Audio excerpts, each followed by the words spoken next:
So before Bourbon Pat, I was Coach Pat. I was a health and fitness instructor and martial arts teacher, and that's how I met my wife. In 2019, I was teaching at a fitness gym in Manhattan, and my wife, she was a member at the time. I met my husband at the fitness gym that he was working at. I was a member there, and I loved his classes. His classes were very tough and amazing. And the reason why I took these kickboxing classes was because I really wanted to be more fit and also do a kickboxing fight. Eventually, I wanted to be a fitness coach, so I was moved to a different location. Yeah, they were opening up a new location in downtown Manhattan, and I was also sent there to help out. And that's when, we started working together, started training together, and that's how we got close. Yeah, I was very attracted to him because of his bald head. That is the truth. And one day I decided to ask him out for dinner. When we started dating, I was living in the Bronx at the time, and she was living in Manhattan. And sometimes she would sleep over, and we would go to work together the next day. And it ended up being like a regular thing. I believe it was only 2 months that we were dating, and right from there, we decided to move in with each other. I've worked in Astoria for over a decade, and I've always loved it. It's always been a fun place for me. I love the neighborhood.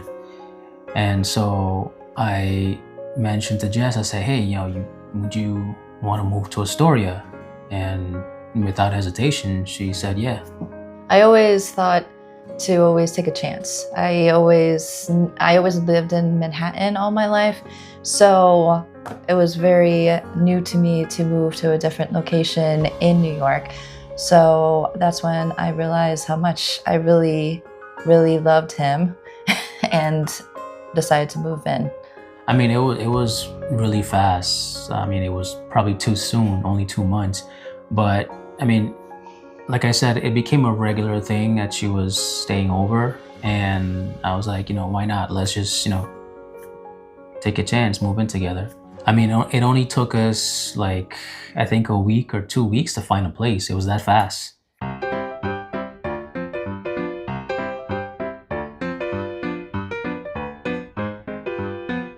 New Orleans was a place that I always wanted to go. I've heard a lot of good things about it. And I also heard that they did a lot of like Halloween stuff. They were big on Halloween. And both me and Jess, we love Halloween. So it was definitely a place that I always wanted to go. And she made that happen.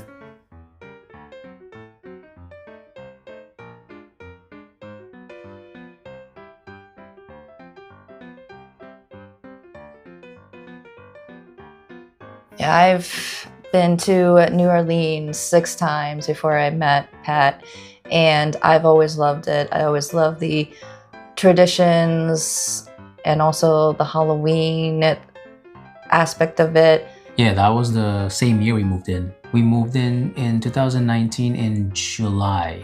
And then October, it was the end of September into October that we went to New Orleans. So, fun fact about me, I don't like to fly. I'm getting a little comfortable. I'm getting more comfortable with it now, but I still get nervous. I still don't like it. So I would usually have a couple of drinks before I get on a plane. I'm not gonna take a sleeping pill. I'm not gonna do any of that. I gotta have a couple of drinks to relax. So we were at the Sky Lounge in the airport, and I asked him, what is your thing? What do you usually like to drink? I didn't have a thing. It was just whatever I felt like drinking at the time. Normally it's a cold beer or a cocktail. And as far as cocktails is concerned, it was like, Henny and Coke was a thing for me. Vodka cranberry, margaritas was one of my favorite.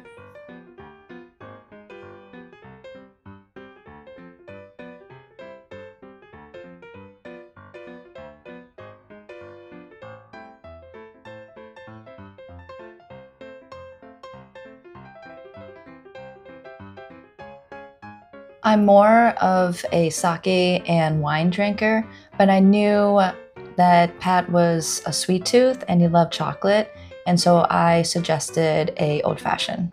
I don't want to say that I've never had an old fashioned. I'm sure I probably had one before, but I didn't really acknowledge it as an old fashioned. So I think at that time I was like, oh, okay, an old fashioned, what's this? And it was a good old fashioned. It was really good because I'm pretty sure I had like two or three. When we got to New Orleans, I remember I was drinking old fashioned a lot because, I mean, bourbon in New Orleans is like water down there. So, and pretty much every place you go, there's an old fashioned on the menu. So I was having a lot of old fashioned. I did remember one time, the first, I think the first day or two or second day we went there, we went to, it was a haunted attraction. And I remember we were in one of the tents and we were drinking vodka and cranberry because that's all they really had. So I wasn't fully into the bourbon yet. I was still having, the vodka and cranberry. But for the most part, I mean, in the French Quarter, it was like every bar you go to, every restaurant you go to, there was old fashioned. So I was like, oh yeah, let me get an old fashioned. And what I liked about it is that it was all different. Everyone made it differently. So it was nice to try all those different versions of the old fashioned.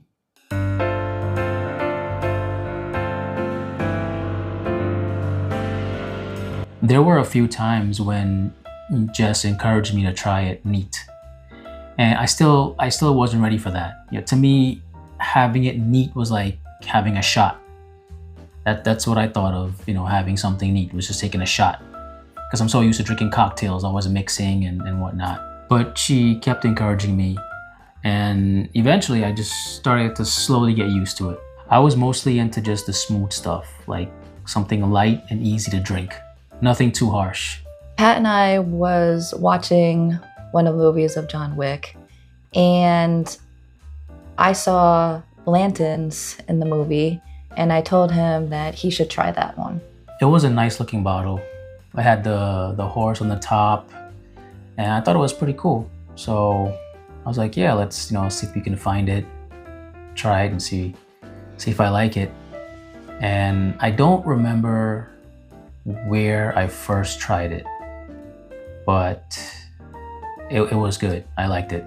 When we moved to Astoria, we actually got lucky with the space we found because it was like, it's a quiet neighborhood. It's very nice, but just like 2 blocks away, there's like 10, 15 blocks of bars and restaurants and lounges. And that's where we found Sanford's. Well, that's where you found Sanford's. Yeah, I remember the first day I went there.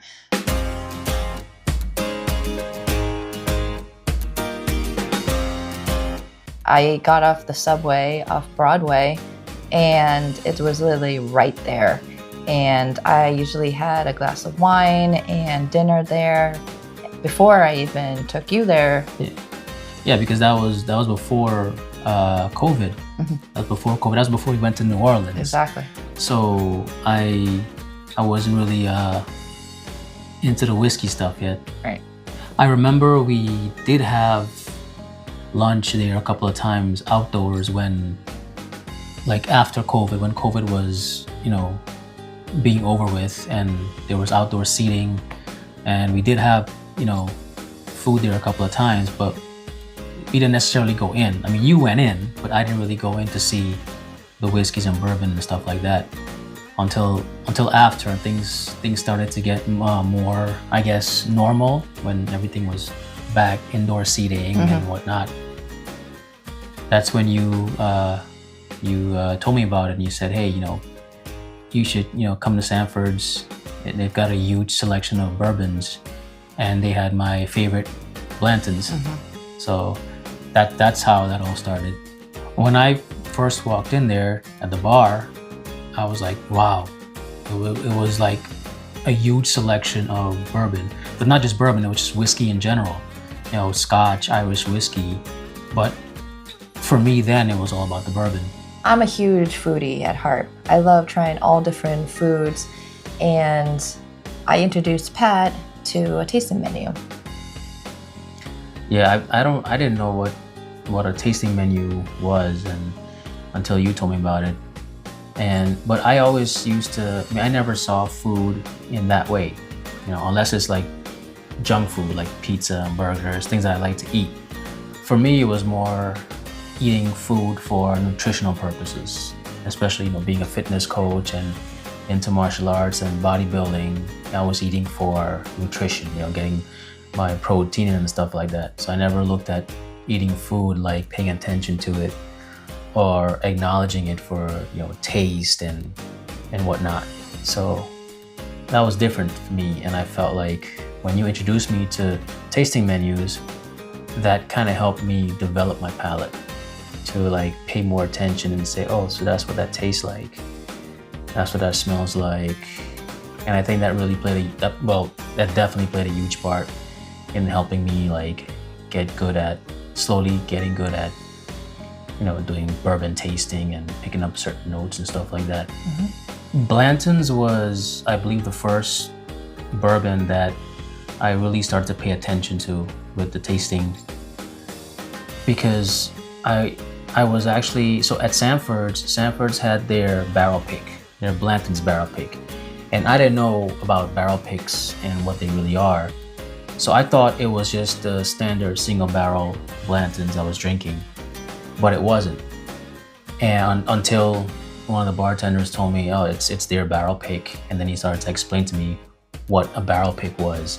So that was different to me. And later on, when I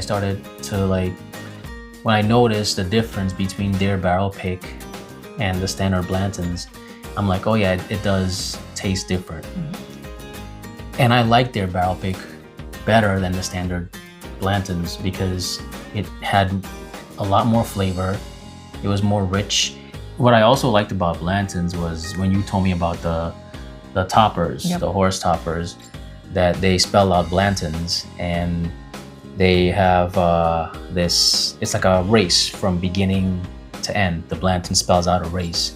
So I thought that was pretty cool. And they did like Buffalo Trace did a thing where if you get them all, you send it in and they'll make you like a, what you call it? Display. A display of all the horses. So I thought that was also cool. And I started to do that. I started to collect all of them. I was drinking Blanton's a lot. Every time I went to Sanford's, I was drinking Blanton's. And I mean, like from the time I walked in there and the bartenders saw me, they would grab the bottle and just put it on the table because they knew that was going to be the first pour. I was always going to start with Blanton's. And I did. I always started with Blanton's. Every time I went in there, I always asked, let me have a Blanton's. So yeah, that was also like a thing. I was just trying to finish all of their Blanton's so I can collect all the toppers. We were going to Sanford once a week, then twice a week, then 3 times a week. It was our favorite restaurant of Astoria. Yeah, it was. And plus, I mean, the only thing I was really looking forward to mostly was just, what am I going to try today? What am I going to do? Because you were always telling me, try something different. You started to encourage me, try something different, try something new, expand your palate. I love blind tastings, and I introduced it to Pat so that it would open his palate. Yeah, that was nice to do blind tastings. It's probably one of the best things to do if you're, trying to, I guess, get into whiskeys and bourbons or just anything in general. Because what I really like about blind tasting is that you're not fixated on a certain brand, or a price point and whatever. And I get it, price does play a huge part. You can, and I've seen, people drink bourbon and whiskey and they're like, oh man, this is really good. But then they're like, when they see the price, it's like, oh, well, no, I don't know if it's worth the price. But if you didn't know what the price was, you would say, "Oh man, this is really good. I would definitely love to have this again." But in some ways, I can see why the price is important. But for me, it was just like I wanted to just see, what I like and not know what it is I'm drinking and say, "Oh, maybe I like this, but then maybe there's something else that I like better."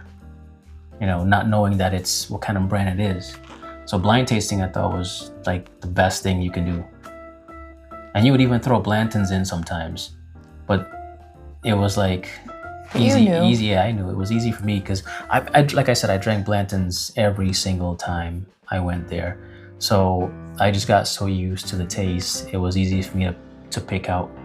The bartenders at Sanford's are very knowledgeable, and they always had something for Pat to try. Yeah, I felt like I had like a nice little team with me. I had you, I had all the bartenders, and they just started, introducing me to different whiskeys, different bourbons, and they didn't like, they slowly were introducing me to like higher proof stuff, but not like, it wasn't going from like 90 proof to like 120 proof. It was like slowly going from like 90 to 100 and maybe like a little above that, just to kind of build up my tolerance. Higher proof bourbon is not just all hot. There's a lot of them that do carry a lot of flavors, and you'd be surprised that a higher proof bourbon is not going to really hit you like a higher proof bourbon. So that was surprising to me. I mean, anything that I was having that was higher than 90 proof or higher than 100 proof, I was always having it on the rocks.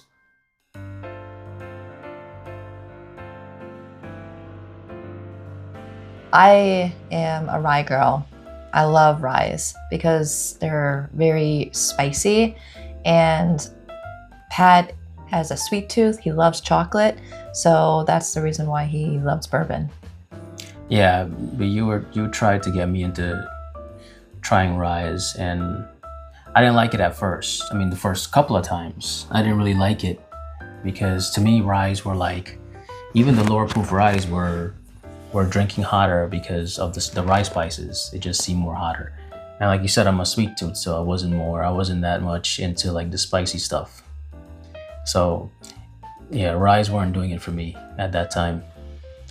When I started to like ryes was when I started to like higher proof bourbons, because it kind of it developed my palate, but it also got me used to tolerate more of that harshness with the flavors with sweetness.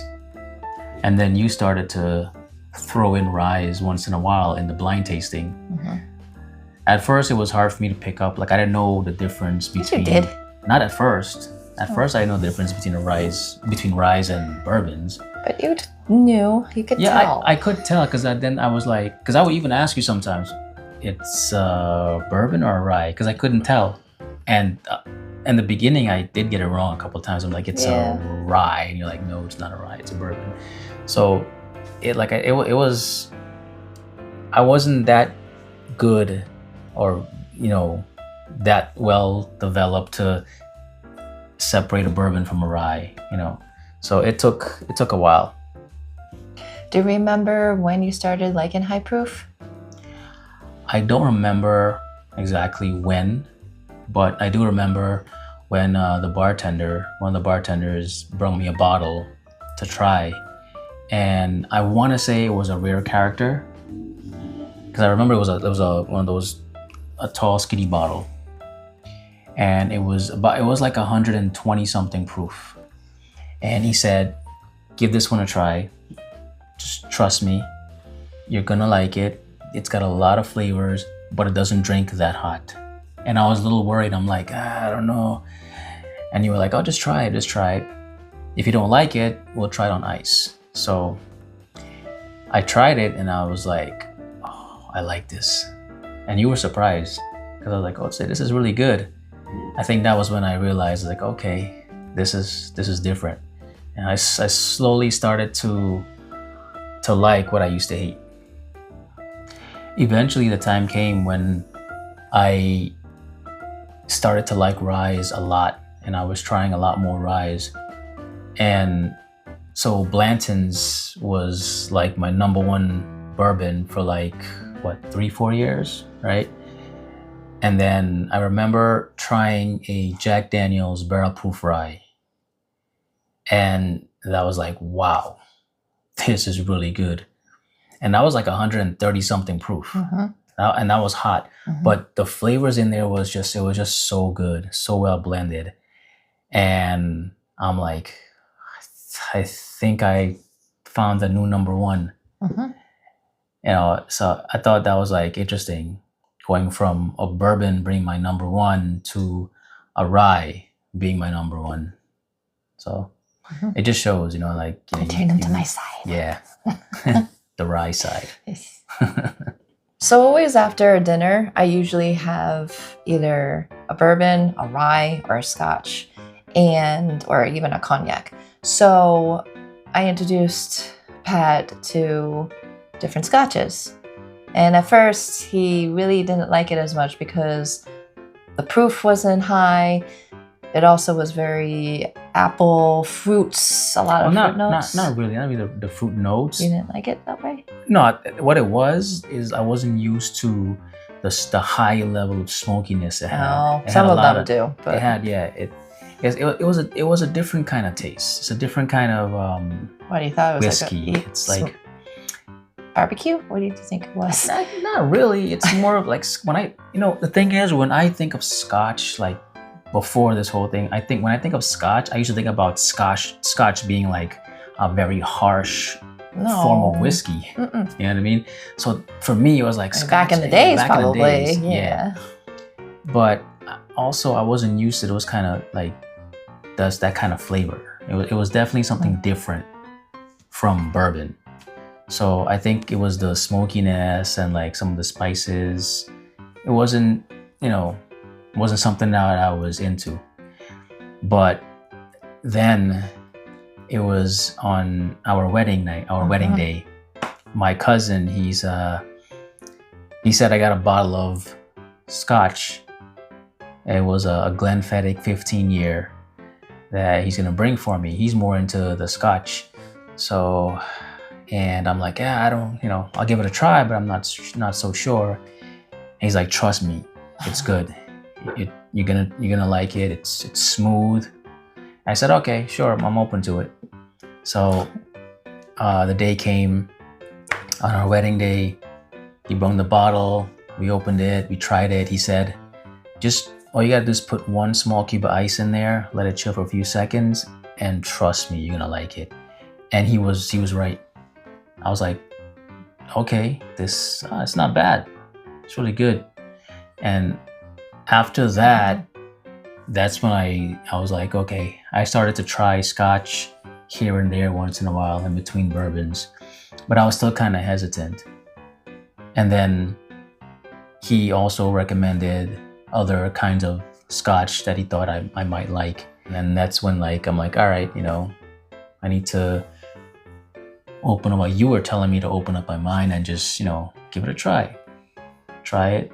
See if you like it. Same thing with when you first started drinking bourbon. You might not like it then, but keep an open mind and just and then I started trying Irish whiskey and all that stuff. So and Japanese whiskey and Japanese whiskey. I'm still a little kind of, I guess, hesitant on Japanese whiskey, but I'm like I said, at this point I'm just open to just trying whiskey in general. It's like you'd be surprised with some of the things that you come across.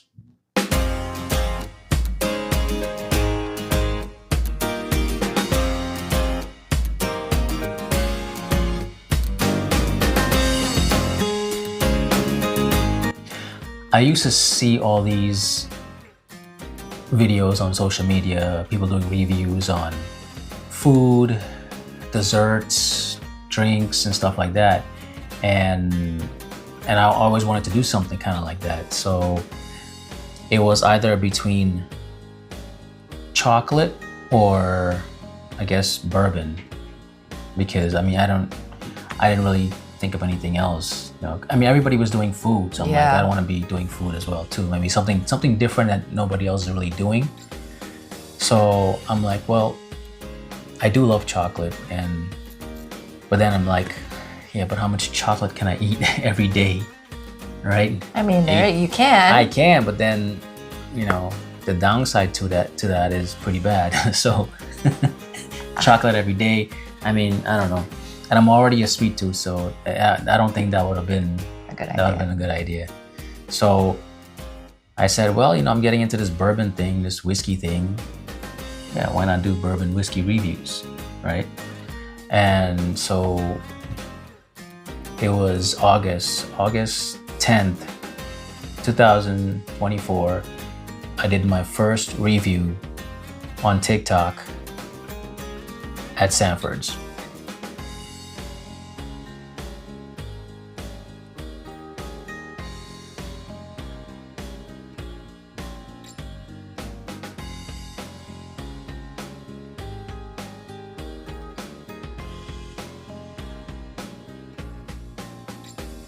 And I remember it was a George Dickel bottle. I don't remember exactly what bottle, but it was definitely George Dickel. And I just started doing reviews at Sanford. Sanford's was like, I mean, the perfect place for me.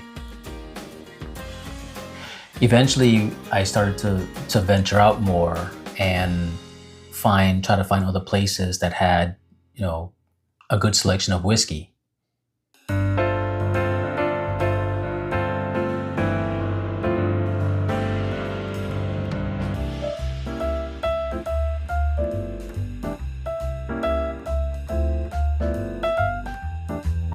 Yeah, and I found the Parlor Room, Copper and Oak, and I believe that Copper and Oak was one of your favorites now. Yeah. To really try different whiskeys because they don't allow drinks with ice in it at all. Yeah, it's strictly just neat. That's it. The only thing you could probably do is just add a couple of drops of water, but No ice. no ice, no cocktails, nothing. Just straight whiskey, like literally straight whiskey. Mm-hmm. And that was pretty cool. It's like I thought it was different. I was like, that's very interesting. There's a hole in the wall. Yeah, there's feel. Like, you know, it was great. 5 chairs. Yeah. About 5, well, maybe a little more than 5. Yeah. But it's pretty small, but like all 4 corners are just whiskey. It was pretty cool. The other place was the Parlor Room. Mm-hmm. That was more of like a 1920s speakeasy lounge. It was nice. And they had some really good selections. A lot of good, great bottles. When I got into bourbon reviews on social media, I didn't know there was this whole bourbon TikTok community. And it wasn't just TikTok, it was also Instagram. And I just started, you know, connecting with people on there, and it was so fast. Like I think I got like 1,000 followers in only a couple of months. And it was that quick because I mean, everybody was so nice and friendly and just welcoming. So it was pretty cool. And people are actually paying attention to my reviews, you know, so I thought that was cool. At first, I'm not gonna lie, it was a little bit intimidating because, I mean, there were people, like I see people on here that had like a lot of bourbons and whiskey. I didn't even start my collection yet. I had no bourbons or any whiskey at all. So, I mean, you had people that had like hundreds of bottles on their shelf, and that was intimidating because I'm like, oh man, these guys are probably professionals, you know, and here I am doing reviews. They know more than me, but they never made me feel that way. You know, they would comment on my videos, you know, nice review and stuff like that. So that was cool, made me feel comfortable. What I also liked about it is that everybody shared their opinion. nobody was like criticizing each other, you know, saying, oh, I know this, I know that. Everybody was happy to share their opinion with each other and whatnot. So that was cool. It definitely made the community feel like a family. About a month or two after I started my Instagram page, so I can expand. So I had the Bourbon Pat TikTok and Bourbon Pat on Instagram. And then not too long after, I came up with a t-shirt. So I do t-shirt printing, and I wanted to make something nice for the bourbon community. And that's when I came up with the Straight Out of the Barrel t-shirt. And then not too long after that, I saw somebody wearing a Bourbon Whiskey 24 t-shirt, and I wanted to do something for the next year, Bourbon Whiskey 25. And so I came up with the Bourbon Whiskey 2025 t-shirt. And after that, it just took off. Like, people started ordering t-shirts, the Bourbon Whiskey t-shirt, Straight Out of the Barrel t-shirt. I think I came up with like one or two more t-shirts, and yeah, it just took off from there. And you know, the bourbon whiskey community became my biggest supporter for my t-shirt business.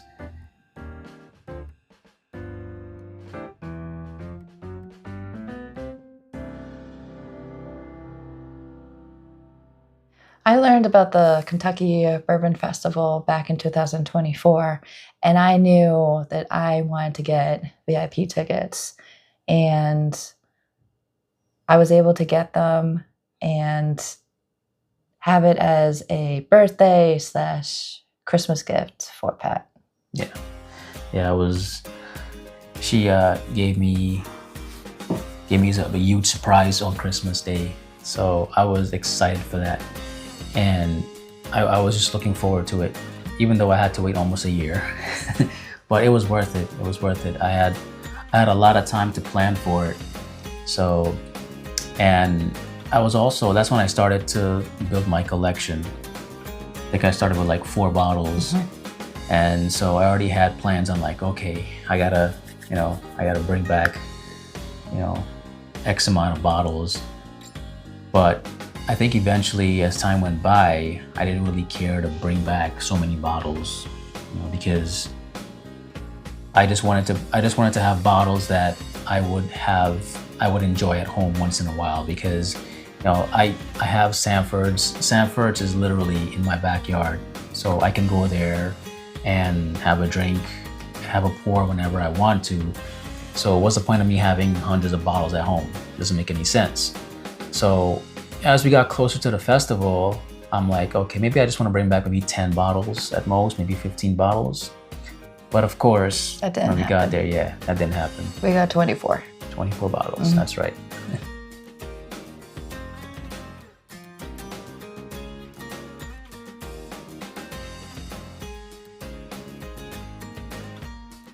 It was one of the best things I've ever experienced so far, being there for the first time.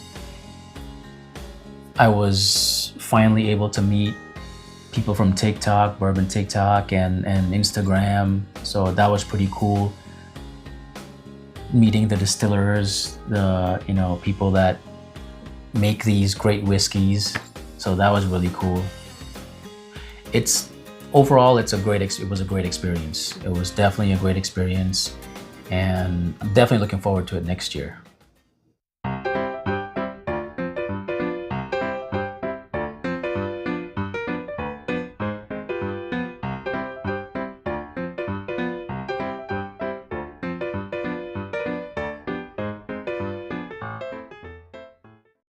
Who would have thought that this would be my collection? Maybe something more like this if you know me very well. But life isn't about having one journey or following one path. It's about finding yourself and discovering new adventures. And I'm lucky to have found someone special to show me that. And I hope you do too, if you haven't already. So here's to you, my love, on this special day. Happy birthday. Can't wait to see what's next. Cheers.